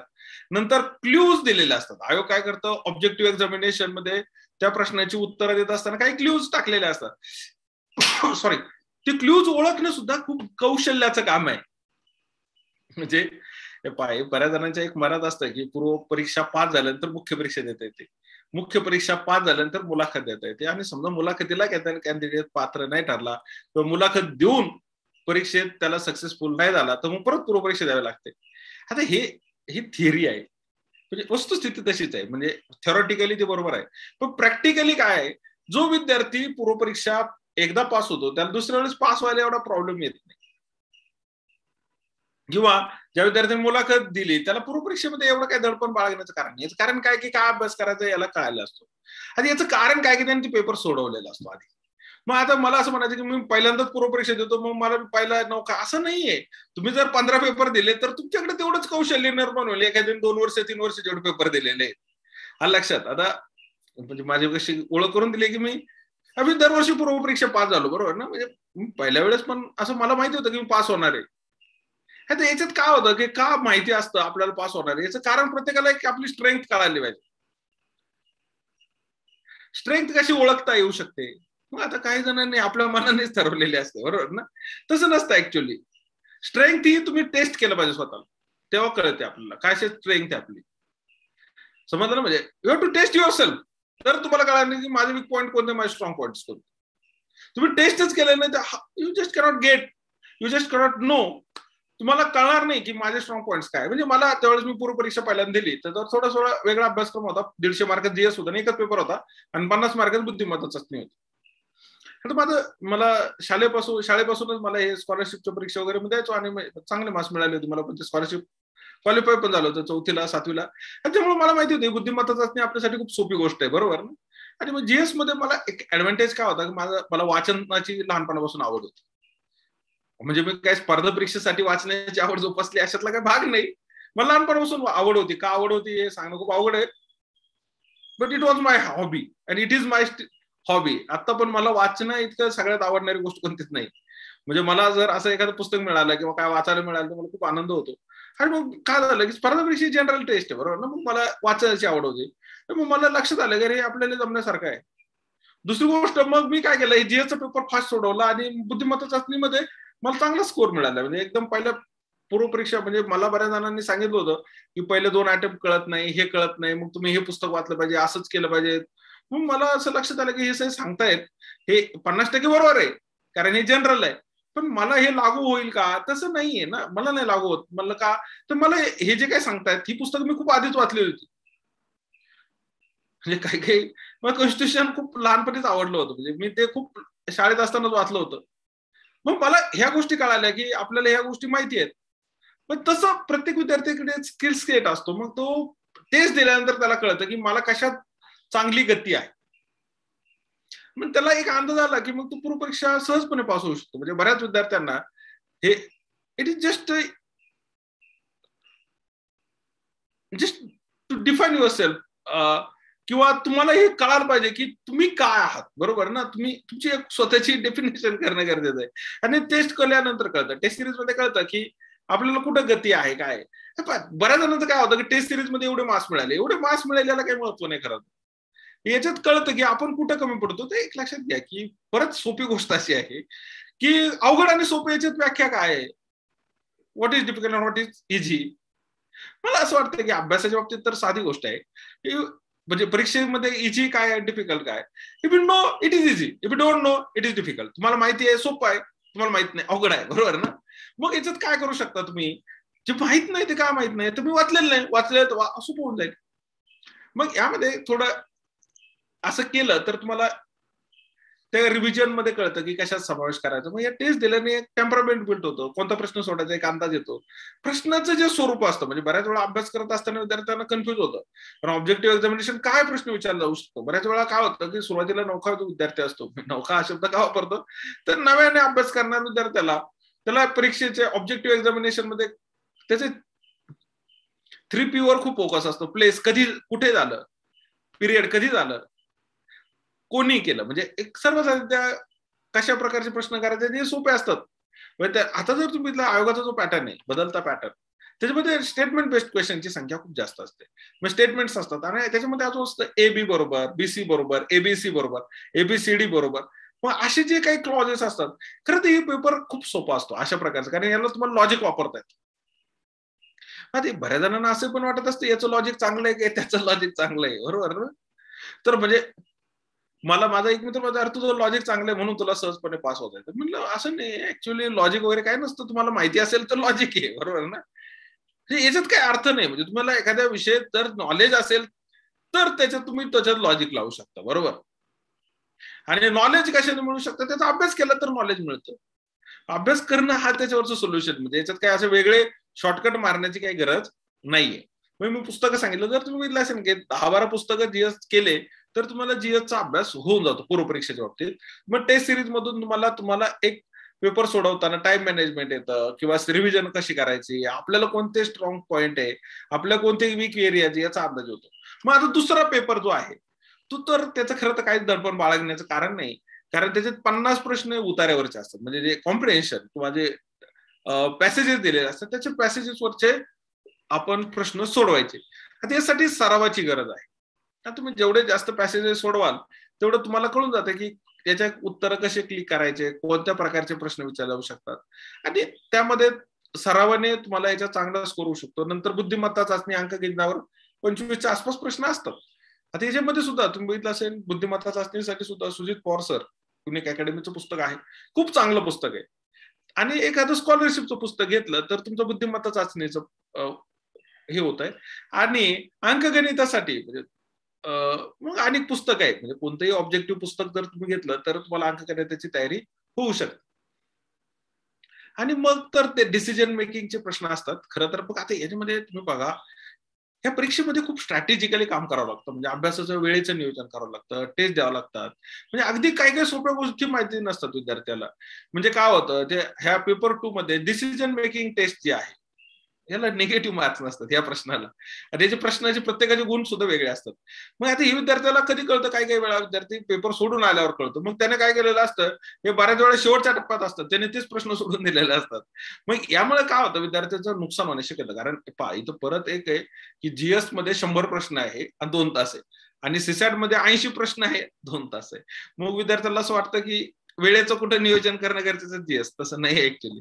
वेळेचा प्रॉब्लेम हा सीसॅटला जास्त होतो जीएस मध्ये. बऱ्याच जणांचे जीएसचा पेपर 100 प्रश्न असून सुद्धा वेळेच्या आधी सुद्धा होतो, पण सीसॅटच्या बाबतीत तसं होत नाही. कारण यामध्ये बुद्धिमत्ता चाचणी असते, अंकगणित असतं, पॅसेजेस असतात, पॅसेज वाचायचे असतात, त्याचे उत्तर सोडव, टाइम मॅनेजमेंटचा विषय आहे. म्हणजे त्यामुळे सरावाची गरज खूप जास्त असते. मग आधी एखादी गोष्ट येत नसेल तर पटकन दुसरीकडे जायला पाहिजे. मग बऱ्याच वेळा विद्यार्थी काय करतो, एकाच प्रश्नाला 2-5 मिनिटं 10 मिनिटं लावू शकतो. तसं झालं तर वेळेचं त्याचं गणित चुकतं. हा सुद्धा एक डिसिजन मेकिंगचाच भाग आहे. म्हणजे आपल्याला एखादा प्रश्न माहित नसेल तर पटकन आपल्याला तो स्विच करता आला पाहिजे. अशा पद्धतीने जर तुम्ही स्कोअर केला तर सीसॅटला पण खूप चांगला स्कोअर होतो. परत मी एकदा तुम्हाला सगळ्यांना सांगू शकतो की हे सगळा जर सिलेबस बघितला, तुम्हाला लक्षात येईल की याच्यातल्या काही गोष्टी तुम्ही आधीच केलेल्या आहे, काही एकदम तुम्ही केलेलं नसलेल तर तुम्हाला अगदी जमण्यासारखे आहे. कारण ते खूप पूर्वी तुम्हाला माहिती आहे की मी या एरियामध्ये कम्फर्टेबल आहे. अगदी 40% गोष्टी तुम्हाला समजते की याला मला जास्त अभ्यासाची गरज आहे. मग अशा पद्धतीने तुम्ही अभ्यासाचं नियोजन केलं आणि टेस्ट सिरीज जर सोडवली तर तुम्हाला निश्चितपणे या परीक्षेमध्ये खूप जास्त चांगला स्कोअर होऊ शकतो. हे जे विद्यार्थी आता या परीक्षा देत आहेत त्यांच्यासाठी मी तुम्हाला सांगू शकतो. त्यामुळे पूर्व परीक्षेमध्ये निश्चितपणे तुम्ही अभ्यासाचं योग्य नियोजन केलं तर तुम्हाला स्कोअर करणं अगदी सोपं आहे. पूर्व परीक्षा ही पास होण्यासाठी फारसं असं गंभीर घेण्याची गरज नाही. बऱ्याच वेळा विद्यार्थी दडपण एकाच गोष्टीचं घेतात की एवढे 3 लाख 4 लाख विद्यार्थी बसतात, दरवर्षी संख्या वेगळी असते, पण एक सगळ्यात अभ्यास करणारे विद्यार्थी नसतात, बरोबर ना. आणि त्यामुळे त्याचं काही दडपण घेण्याची गरज नाही. तुम्ही स्कोअरचं दडपण घ्या ना. म्हणजे जर तुम्ही टेस्ट सिरीज दिले तर तुम्हाला लक्षात येईल की 200 आपण 50-55% पोहोचू शकतो, चांगल्या पद्धतीने तयारी केली. आणि इथं स्वतःला कमी किंवा जास्त समजण्याची अजिबात गरज नाहीये. याच्यात काय होतं की मी म्हणेल की तुम्ही एकदा पेपर सोडवला, आयोगाचा जुना पेपर सोडवला, तुम्हाला लक्षात येऊ शकतं की मी कुठपर्यंत पोहोचू शकतो. अशा पद्धतीने तुम्ही तयारी करा, निश्चितपणे तुम्हाला याचा फायदा होऊ शकतो. आता इथं परत मगाशी सांगितल्याप्रमाणे नव्याने तयारी करणारे विद्यार्थी आहेत की ज्यांनी आता परीक्षेचा फॉर्म भरलेला आहे किंवा ज्यांचं ग्रॅज्युएशन पूर्ण नाही, अशा विद्यार्थ्यांना मला एक सांगायचं आहे की तुम्ही आतापासून स्पर्धा परीक्षेच्यासाठी लागणारी ही जी काही कौशल्य आहेत, म्हणजे बुद्धिमत्ता चाचणी असेल, अंकगणित असेल, याचा आतापासून सराव करा. करंट अफेअर्स आहे, चालू घडामोडी आहे, याचं वृत्तपत्राचं वाचन आहे, त्याच्यावर फोकस करा. नंतर ही जी काही बेसिक पुस्तकं मी मागे सांगितली ते तुम्ही आतापासूनच वाचली, तुम्हाला ग्रॅज्युएशन नंतर लागणारा वेळ वाचू शकेल. नंतर यामध्ये सुद्धा बऱ्याच जणांना मुख्य परीक्षेसाठी इंग्रजीचा एक पेपर असतो, लेखीमध्ये पण असतो आणि ऑब्जेक्टिव्ह, त्याचं पण एक धडा पण येतं. ते पण इंग्लिशचं सुद्धा तुम्ही आतापासून लिखाणाचा आणि ग्रामरचा सराव केला तर तुम्हाला कॉलेजच्या जीवनातच याचा खूप जास्त फायदा होऊ शकतो. आणि अजून एक मला असं म्हणायचं की स्पर्धा परीक्षेमध्ये बऱ्याच जणांना खूप जास्त कन्फ्युजन आहे की ही परीक्षा खूप अवघड असते का, तर याचा निश्चितपणे सिलेबस असतो. ही अवघड अशी परीक्षा नाही. याचं मेरिट मागे सांगितल्याप्रमाणे 50 ते 55% पर्यंत पूर्व परीक्षा पास होतो. हे 55% आसपास मुख्य परीक्षेचं मेरिट लागतं. त्यामुळे असं काही फार दडपण बाळगण्याचं कारण नाही.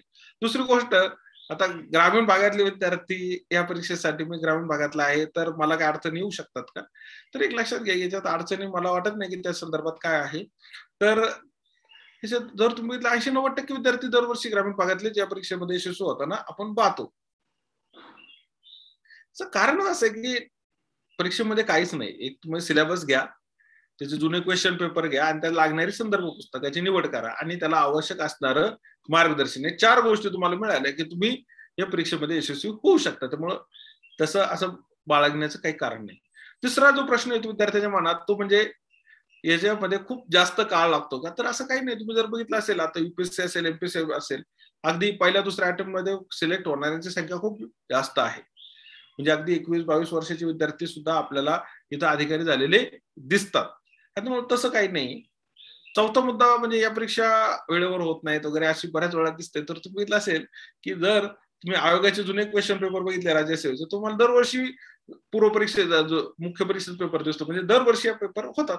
ते वर्षभरात फक्त मागं पुढे टाइम टेबल होऊ शकतं. आणि एक लक्षात घ्या की एखाद्या वर्षी म्हणजे आता एक कोरोनाचं जे वर्ष आहे, it cannot be a normal year. म्हणजे याच्या आधारावर तुम्ही कोणताच अंदाज बांधू शकत नाही, कारण हे एखाद्या वर्षी 100 वर्षातून असं झालेली गोष्ट आहे. त्यामुळं दरवर्षीच असं होईल असं काही नाहीये.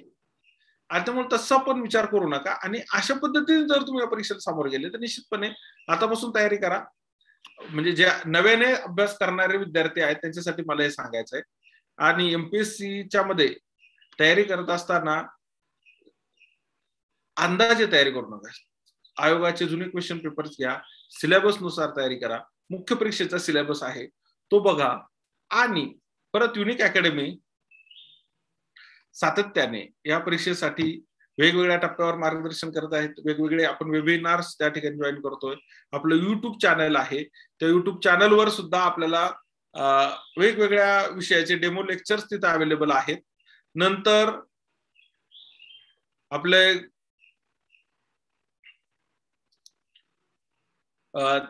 डेमो पुस्तकं आहेत ते सुद्धा अवेलेबल आहे. वेबसाईटवर त्याची लिस्ट आहे. मला एक प्रश्न असा आहे, पार्ट टाइम स्पर्धा परीक्षेचा अभ्यास करता येऊ शकतो का? तर मला असं वाटतं की याच्यात असं काही फार असा प्रॉब्लेम नाही. पार्ट टाइम अभ्यास करता येऊ शकतो, फक्त थोडं वेळेचं नियोजन केलं पाहिजे. म्हणजे आता पार्ट टाइम आहे तर तुम्ही दररोज तुम्हाला किती वेळ मिळतो त्याचा विचार केला पाहिजे. कित्येक विद्यार्थी आहे की ते नोकरी करता किंवा त्यांचं कॉलेजचं शिक्षण चालू असताना सुद्धा अधिकारी झालेले आहेत. निश्चितपणे येऊ शकतो. यामध्ये थोडं मला असं वाटतं की एखादं 1 वर्षाचा प्लॅन ठेवण्याऐवजी जर 2 वर्षाचा ठेवू शकता तुम्ही. त्याच्यामध्ये तुम्हाला वेळेचं नियोजन करणं सोपं जाऊ शकतो. पण निश्चितपणे बरेच विद्यार्थी पार्ट टाइम सुद्धा करू शकतात. आणि दुसरा मुद्दा असा आहे की म्हणजे एखाद्या परत त्यामध्ये काही वेळा काय होऊ शकतं की एखादं वर्ष तुम्हाला फुल टाइम मिळालं आणि त्या वर्षात आपल्याला सिलेक्शन नाही झालं, तर पुढे नंतर जॉब करता किंवा तुम्ही एखादं कॉलेज करता सुद्धा तुम्हाला ते करणं शक्य आहे. असं काही त्याच्यामध्ये हार्ड अँड फास्ट किंवा असं स्पेसिफिकलीच पूर्ण वेळ केलं पाहिजे असं नाही. त्याच्यामध्ये सुद्धा काही मेन्सला किंवा प्रिलिमच्या त्या कालावधीमध्ये तुम्ही त्याला फुल टाइम काय दिला म्हणजे 1-1.5 महिना 15 दिवस असे दिले तरी चालू शकतं. आणि वेळेच्या नियोजनावरून हे सगळ्या गोष्टी होऊ शकतात. प्रत्येक विद्यार्थ्याला लागणारी रिक्वायरमेंट थोडी वेगळी असते. म्हणजे मी A साठी लागणारी गोष्ट B साठी चालेल असं नाहीये. कारण मी परत एकदा सांगतो की तुम्हाला ओळखणं गरजेचं आहे. म्हणजे यामध्ये मी काही फार फिलॉसॉफिकल बोलत नाही.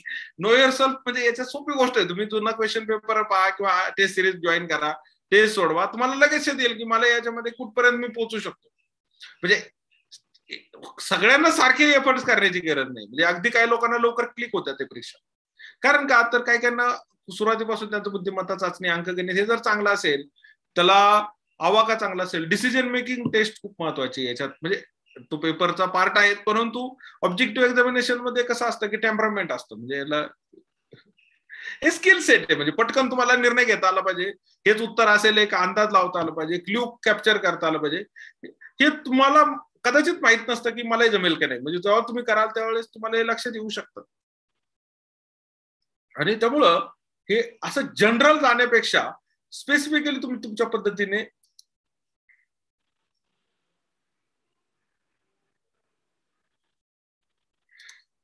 पोलीस भरती किंवा कोणत्याही गव्हर्नमेंट सर्व्हिसमध्ये सर्व्हिस असलेले व्यक्ती परीक्षा देऊ शकतो. Any graduate can apply. म्हणजे कोणताही व्यक्ती ज्याचं ग्रॅज्युएशन पूर्ण आहे आणि वयोमर्यादेमध्ये असेल तर तो ती परीक्षा देऊ शकतो. त्याच्यामध्ये काही प्रश्न नाही. सेवे क्षेत्र म्हणजे तो शासकीय सेवेत असलेली व्यक्ती पण देऊ शकते आणि ज्याचं कोणत्याही प्रकारचा त्याला कोणताही अनुभव नाही आजपर्यंत ती पण व्यक्ती ही परीक्षा देऊ शकते. अशा पद्धतीने आपण स्पर्धा परीक्षेच्या वेगवेगळ्या टप्प्याची माहिती घेतली. पूर्व परीक्षेची तुलनेने ही तांत्रिक माहिती आहे, परंतु निश्चितपणे उपयुक्त आहे. आता PSI STI कंबाईन परीक्षेबद्दल पण विचारलेलं आहे. तर याच्यामध्ये फक्त परीक्षेचे टप्पे वेगळे आहेत, बाकीचं सगळ्या गोष्टी कॉमन आहेत. म्हणजे इतिहास, भूगोल वगैरे ह्या सगळ्या गोष्टी जीएसचा पेपर तिथे फक्त पूर्व परीक्षेला STI PSI STI जी कंबाईन परीक्षा आहे त्याला एकच पेपर असतो आणि याला 2 पेपर असतात. पूर्व परीक्षेला, मुख्य परीक्षेला इथं 6 पेपर असतात. राज्यसेवेला PSI STI ला 2 पेपर असतात, एक जनरल स्टडीजचा असतो आणि एक लँग्वेजेसचा असतो.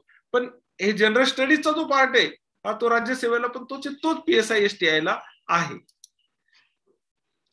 ह्याच्यामध्ये वेळेचं अभ्यासाचं नियोजन करणं गरजेचं आहे. ग्रॅज्युएशन मध्ये सुद्धा बऱ्याच जणांनी, आता मी असं म्हणेल की इथून मागे कसं होतं की ग्रॅज्युएशन झाल्यानंतर विद्यार्थी करिअरचा अप्रोच विचार करायचे, बरोबर ना. म्हणजे मी ज्यावेळेस कॉलेजला होतो त्यावेळेस मला असं आठवतं की अशा प्रकारचे सेमिनार्स किंवा अशा प्रकारचे कार्यक्रम मी काय फार बघितले नाहीत किंवा नाही झाले.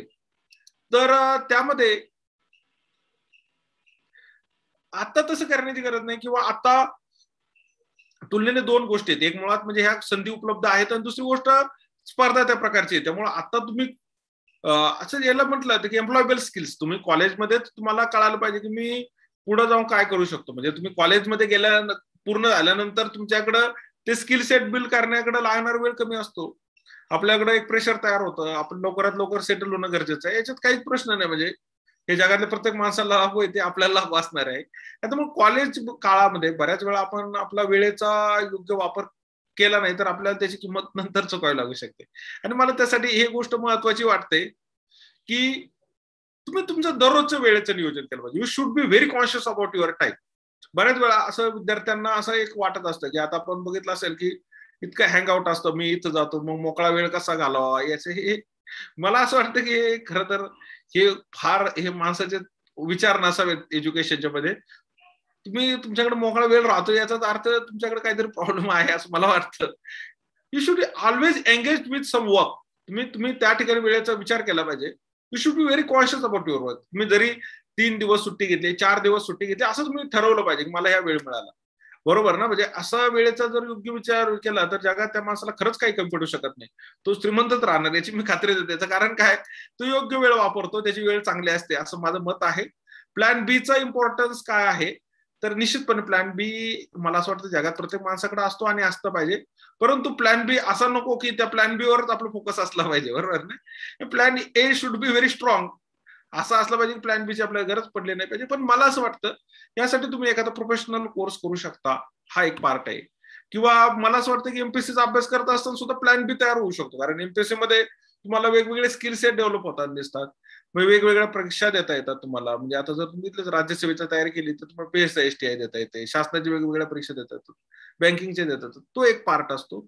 नंतर तुम्ही पोस्ट ग्रॅज्युएशन करू शकता, एखादं लॉ बरेच जण करतात, म्हणजे लॉ करतात, MBA करतात, असं करू शकता म्हणजे पोस्ट ग्रॅज्युएशन मध्ये. त्यामुळे काय होतं विशेषतः असे कोर्सेस केले आणि समजा इन केस आपल्याला थोडा वेळ लागला स्पर्धा परीक्षा यशस्वी व्हायला तर तुम्ही या करिअरचा सुद्धा विचार केलेला चालू शकतो.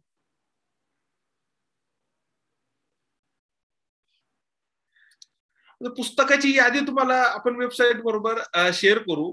वेबसाईटवर अवेलेबल आहे. आता मला लगेच वेळेचा विचार करता सांगणं जरा थोडं अवघड आहे. हा एमपीएससी मध्ये सॅलरी कितीपर्यंत असते तर वेगवेगळ्या पदावर वेगवेगळी सॅलरी असते.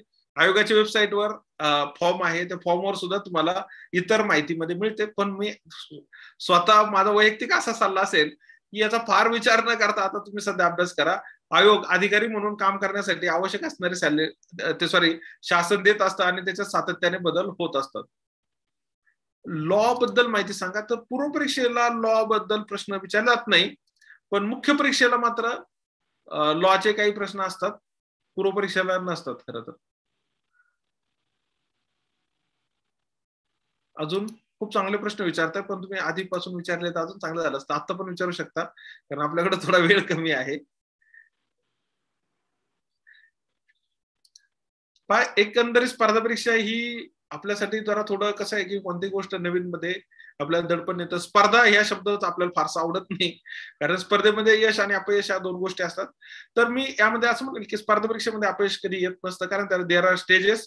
तुम्ही या स्टेजमध्ये कदाचित यशस्वी झाले नाही तर तुम्ही पुढच्या वर्षी त्यामध्ये यशस्वी होऊ शकता. याला अटेम्प्ट आहेत, तुम्ही एकापेक्षा जास्त अटेम्प्ट देऊ शकता. दुसरी गोष्ट, तुम्हाला जरी त्याच्यात संमिश्र यश मिळतं आणि त्यामुळे तशा पद्धतीने तुम्ही त्याचा विचार करू शकता. दुसरी गोष्ट, स्वतःला कमी समजणं हे सगळ्यात मोठा प्रॉब्लेम आहे स्पर्धा परीक्षेमध्ये. बऱ्याच जणांना स्वतः ते एलिमिनेट होतात त्या याच्यातून. तसं करू नका. मी 8 अटेम्प्ट दिले होते, तर मला असं नव्हतं की मला पोस्ट मिळत नव्हती, मला दुसऱ्या पोस्ट मिळत होत्या, परंतु मी एक 3-4 अटेम्प्ट दिल्यानंतर मी शिकवायला सुरुवात केली आणि मग त्या करिअरमध्ये मला ठराविक पोस्टमध्येच मला शक्य होतं की त्या जॉईन करणं, कारण मग परत इथं ऑपॉर्च्युनिटी असतात तुम्हाला. तर तुम्ही ज्यावेळेस तुमच्याकडे एखादी संधी असते त्यावेळेस तुम्ही कोणती घ्यायची यासाठी चॉईस करता. त्यामुळे मला मग मी काही ठराविक पोस्ट जॉईन नाही केल्या किंवा मी त्यासाठी काय अप्लाय केलं नाही, पण 8 अटेम्प्ट दिले होते मी. आता तशी 6 अटेम्प्ट आहेत.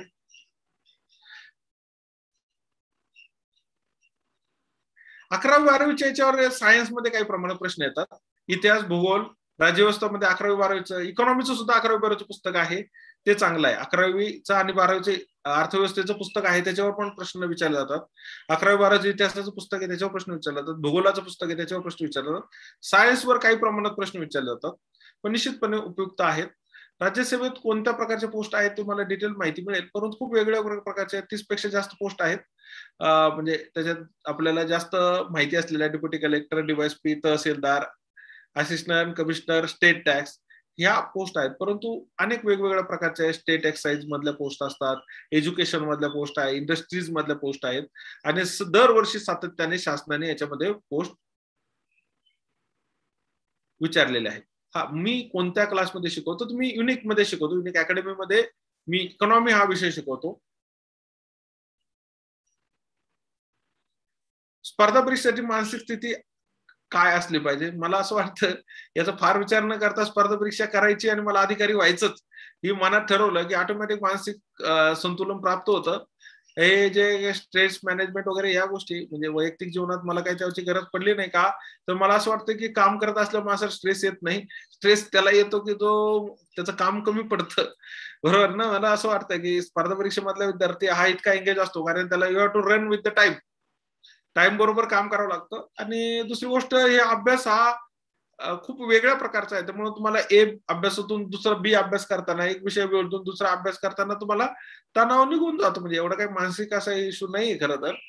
माणसाने आयुष्यभर मला असं वाटतं मानसिकदृष्ट्या ठाम असलं पाहिजे. जगात काहीही चालू असलं तरी त्याच्यामध्ये तो स्वतः त्या मानसिक वर मात करू शकतो, ठाम असा. स्पर्धा परीक्षा खरं तर माणसाला टफ बनवते. मला आयुष्यात खूप स्पर्धा परीक्षेमुळे मिळालेली गोष्ट अशी आहे की I am very tough right now and I was very tough. म्हणजे मी शाळेत असताना मला असं वाटायचं की एखादा अपयश आला तर मी खूप, कारण मी पहिल्या वर्गात म्हणजे पहिला असायचो. पण मला असं वाटतं की एमपीएससीने मला हे शिकवलं की तुम्हाला काही गोष्टी मिळतात, काही गोष्टी मिळत नाहीत.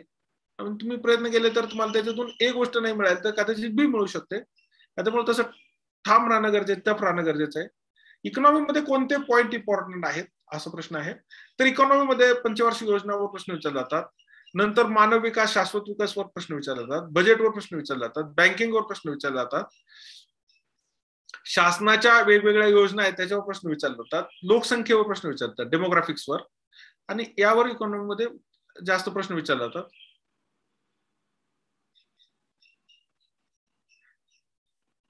आता एक असा प्रश्न आहे, आधी ग्रामीण भागात प्लॅटफॉर्म अवेलेबल नव्हता पण ऑनलाईन सगळे अवेलेबल आहेत, टॉप क्लास आहेत, त्यांनी ते ऍक्सेप्ट करावे आणि त्यांनी थोडी फीचा विचार करून करता माफक असावी, ग्रामीण मुलांना फायदा होईल, वेबिनार मुळे खूप मुले अप्रोच करतील. Thank you very much. खरं तर आपलं ऑनलाईन प्लॅटफॉर्म पण आहे, आपल्या अॅन्युअल बॅचेस पण आहे आणि आपण काही बरेचसे डेमो लेक्चर फ्री पण ठेवत असतो. युट्यूब चॅनल मध्ये पण आपण अनेक गोष्टीची माहिती देतो आणि अनेक असे आपले कार्यक्रम आहेत की ज्यामुळे विद्यार्थ्यांना, ग्रामीण भागातल्या विद्यार्थ्यांना म्हणण्यापेक्षा सगळ्याच विद्यार्थ्यांना आपण जास्तीत जास्त ज्या काही त्यांच्या समस्या आहेत, डाऊट्स आहेत ते सोडवण्याचा प्रयत्न करतो. कोणते पुस्तक, तर एका विषयाला वेगवेगळी पुस्तक आहेत. मला असं वाटतं की मी पुस्तकाची मगाशी यादी सांगितलेली आहे, परत एकदा तुम्हाला ती यादी आपण वेबसाईटवर शेअर करू किंवा तुम्हाला या कार्यक्रमाच्या नंतर सुद्धा मी शेअर करेल ती लिंक.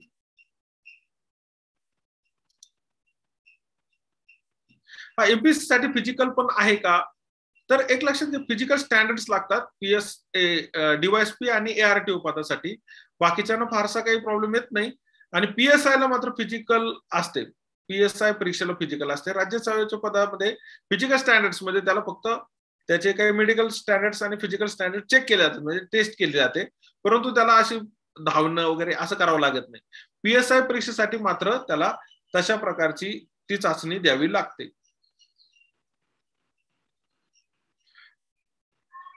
खूप स्पेसिफिक प्रश्न विचारताय. तुमचा अभ्यास चांगला आहे, स्पर्धा परीक्षेकडे तुमचा इंटरेस्ट सर्वांचा चांगला आहे. मला हे वाचून, तुमचे प्रश्न वाचून खरंच निश्चितपणे आनंद झालेला आहे. आणि तुम्हाला काही डाऊट्स असतील तर युनिक अकॅडमी तुमच्या बरोबर सातत्याने आहे. आणि मी आपल्या अकॅडमीतले आमचे सर्व फॅकल्टी मेंबर्स विद्यार्थ्यांना सातत्याने त्यांना कोणत्याही प्रकारचं मदत लागले तर देत असतात. आमच्याकडे आमच्या क्लासचे विद्यार्थी तर आम्हाला डाऊट्स विचारायला येत असतात, शंका विचारायला येतात, पण जे क्लासमध्ये ऍडमिशन घेतले नाही त्यांच्यासाठी सुद्धा आम्ही सातत्याने ते डाऊट्स असतील तर ते आम्ही पूर्ण करत असतो. आणि मला बुकचे नेम ग्रुपवर पाठवतो मी निश्चितपणे. आणि कॉलेजने मला संधी दिली त्याबद्दल मी कॉलेजचे आभार आहे तुमचे. तुम्ही शांतपणे ह्या सगळ्या गोष्टी ऐकून घेतल्या त्याबद्दल मी सर्व विद्यार्थ्यांचे मनापासून आभार मानतो. आता कंबाईनची सर्व प्रकारच्या परीक्षा येणार आहे. शासनाने स्वतःहून अगदी विधिमंडळ सुद्धा सांगितलेलं आहे, वेगवेगळ्या प्लॅटफॉर्मवर सांगितलेलं आहे. PSI STIचं वेळापत्रक पण दिलेलं आहे. येणार आहे आगा सर्व येतील. मी परत विद्यार्थ्यांना एकच विनंती करेल, आयोगाच्या ऍडव्हर्टाइजमेंटची वाट न पाहता अभ्यास लवकर सुरू करा. वेळ हा खूप कमी असतो, स्पर्धा परीक्षेसाठी वेळ कधीच जास्त नसतो. आणि त्यामुळे आता ज्या विद्यार्थ्यांनी जो काही वेळ मिळालेला, स्पेस मिळालेला, त्याचा वापर करा. निश्चितपणे तुम्हाला फायदा होईल. स्पर्धा परीक्षेमध्ये सगळ्यात महत्वाची सकारात्मकता ठेवा, तुम्हाला निश्चितपणे फायदा मिळेल. नकारात्मक गोष्टीचा फारसा विचार करू नका. ते बऱ्याच वेळा काय होतं, आपलं त्याचं कन्फ्युजन होण्याची शक्यता असते. दरवर्षी अशा प्रकारच्या जाहिराती निघतात, दरवर्षी परीक्षा होतात, दरवर्षी बरेच मुलं त्या सिलेक्ट होत असतात. त्यामुळे त्याचा विचार करा. काही प्रॉब्लेम्स आहे याचा फारसा विचार करू नका.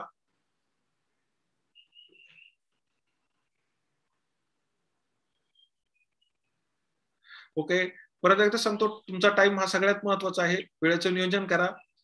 बऱ्याच वेळा सोशल मीडिया ह्या तुम्हाला कदाचित तुमच्या वेळेपासून परावृत्त करण्याची शक्यता आहे. त्यांचा उद्देश हा त्यांचे बिझनेस चालवणे. मला इकॉनॉमीचा म्हणजे मी एक माझा आवडीचा विषय असल्यामुळे तुम्हाला हे सांगू शकतो की निश्चितपणे तुम्ही सोशल मीडियावर कंट्रोल करा. तुम्ही वापरू नका असं मी म्हणणार नाही, की निश्चितपणे त्याची उपयुक्तता आहे. परंतु बऱ्याच वेळा विद्यार्थी त्या व्हॉट्सअप फेसबुकमध्ये एवढा अडकलेला आहे, त्याला किती लाईक्स मिळाले, त्याच्या स्टेटसला किती लाईक्स मिळाले, याच्यापेक्षा पद मिळवा. तुमचं स्टेटस खूप जास्त सुधारेल आणि तुम्हाला खूप जास्त लाईक्स मिळतील. म्हणजे मी दरवर्षी विद्यार्थी बघतो सिलेक्ट झालेले कॅन्डिडेट, त्यांना माहित नसतात, त्याच्या आधीच लोकांना रिझल्ट कळतो. त्याला त्याचा फोन बऱ्याच वेळा, आम्हाला पण बऱ्याच वेळा एंगेज लागत असतो. मी एक सिलेक्ट झालेले जे कॅन्डिडेट आहे त्यांना बऱ्याच वेळा फोन करत असतो. तर कधी कधी एकदा तर मला विद्यार्थी म्हणलं, सर मला ऐकायलाच येत नाही, तर बँड चालू आहे. म्हणजे मला असं म्हणायचंय की तुम्ही जगाचं लक्ष वेधण्यासाठी आता वेळ लागू नका. तुमचा एक सिलेक्ट व्हा, जग तुमच्याकडे लक्ष द्यायला तेव्हा निश्चितपणे देईल, की तुमची इच्छा नसते तरी देणार. समजलं? त्यामुळं बाकीच्या विचलित होऊ नका, ध्येयापासून विचलित होऊ नका. ते कसं ओव्हरऑल इंटरनेट ही पॉझिटिव्ह गोष्ट आहे, परंतु त्याच्यामुळे विचलित होण्याची शक्यता पण खूप जास्त आहे. तुमचा वेळ हा सर्वात व्हॅल्युएबल आहे. तो तुम्ही त्याची व्हॅल्यू जर तुम्हाला जर मिळाली. आपल्याला एमपीसीचा फॉर्म, आवाज येतो सर? हो येतोय सर, बोला. हा.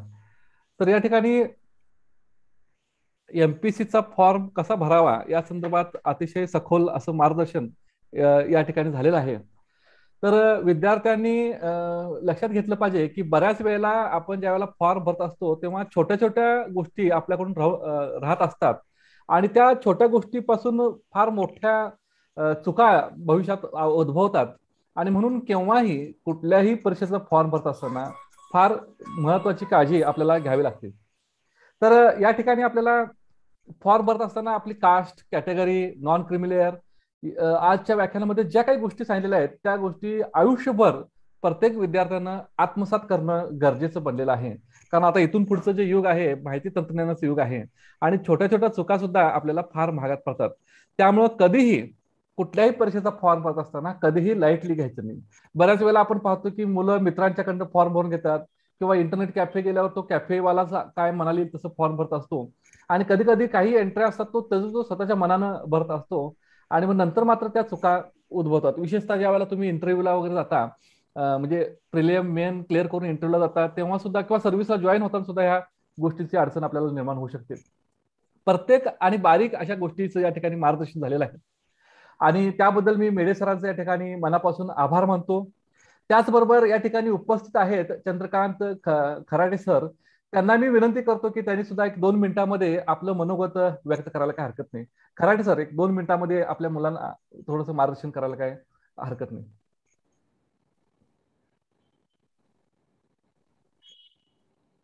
खराटे सर ऐकू येतं का?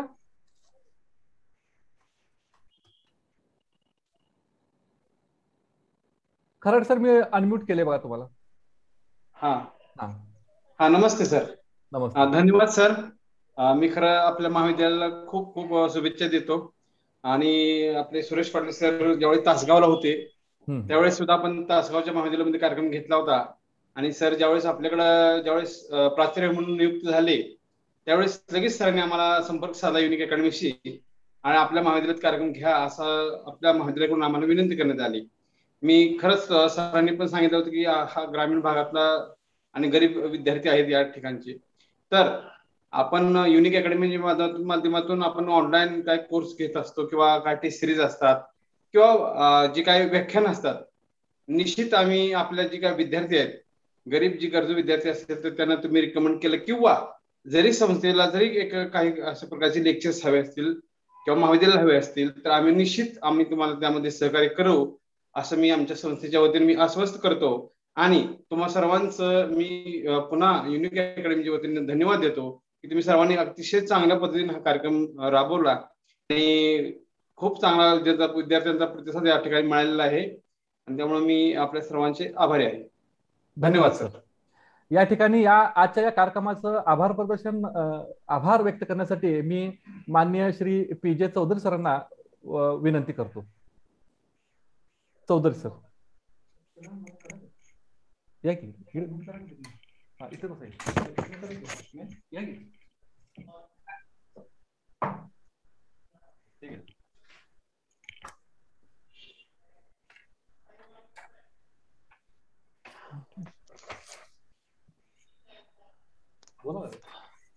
ज्ञान विज्ञान आणि सुसंस्कार यासाठी शिक्षण प्रसार शिक्षण महर्षी डॉक्टर बापूजी साळुंखे श्री स्वामी विवेकानंद शिक्षण संस्थेचे राजेरामराव महाविद्यालय जत इथे अंतर्गत गुणवत्ता हमी कक्ष, स्पर्धा परीक्षा मार्गदर्शन विभाग, कॅरियर काउन्सिलिंग आणि प्लेसमेंट विभाग आणि the unique academy Shivajinagar Pune यांच्या संयुक्त विद्यमाने MPSC राज्यसेवा परीक्षेची तयारी कशी करावी यावरती वेबिनारचं आयोजन करण्यात आलेलं. त्या वेबिनारचे प्रथम प्रमुख वक्ते कैलास भालेकर सर यांनी MPSC राज्यसेवा परीक्षेची तयारी कशी करावी यावरती उत्तम असं मार्गदर्शन आमच्या विद्यार्थ्यांना केलं. त्यावर त्यासाठी कशी तयारी करायची, म्हणजे कुठल्या विषयांच्या किंवा कोणत्या पुस्तकं रेफर करायच्या इत्यादींची माहिती त्यांनी दिली. त्यामुळे कैलास भालेकरांचं मी या ठिकाणी प्रथम आभार मानतो.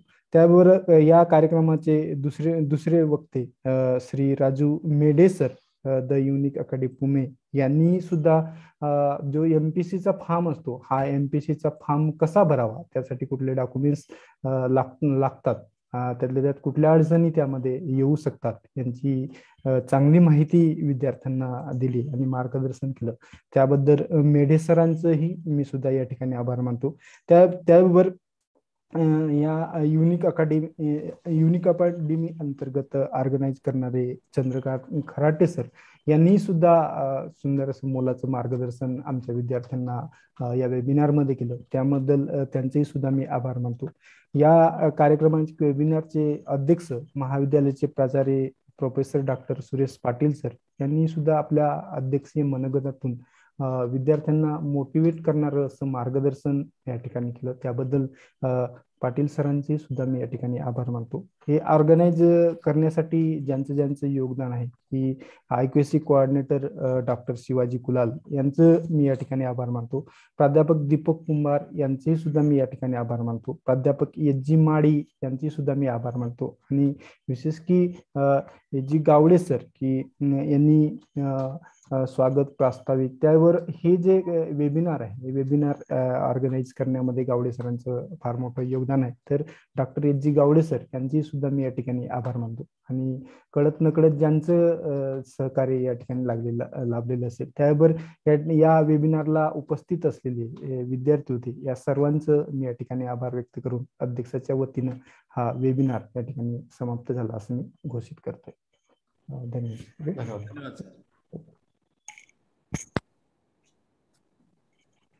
धन्यवाद सर. पुन्हा एकदा सर्वांचं मी आभार व्यक्त करतो. आणि विद्यार्थ्यांना एक सूचना आहे की त्यांनी व्हॉट्सअप ग्रुपवरती प्रेझेंट राहायचं आहे. उद्या संध्याकाळपर्यंत व्हॉट्सअप ग्रुपवरती सर्व विद्यार्थ्यांना प्रमाणपत्र मिळतील आणि पुढची माहिती जी आहे ती आता व्हॉट्सअप ग्रुपवरती आपल्याला मिळत राहील. त्यामुळं व्हॉट्सअप ग्रुपवरती पाहत राहा. धन्यवाद. धन्यवाद सर. धन्यवाद sir. Okay sir. Okay. Thank you sir. Thank you very much once again. Okay. या ठिकाणी आपण मीटिंग थांबवत आहोत. Once again thank you to all of you. Thanks.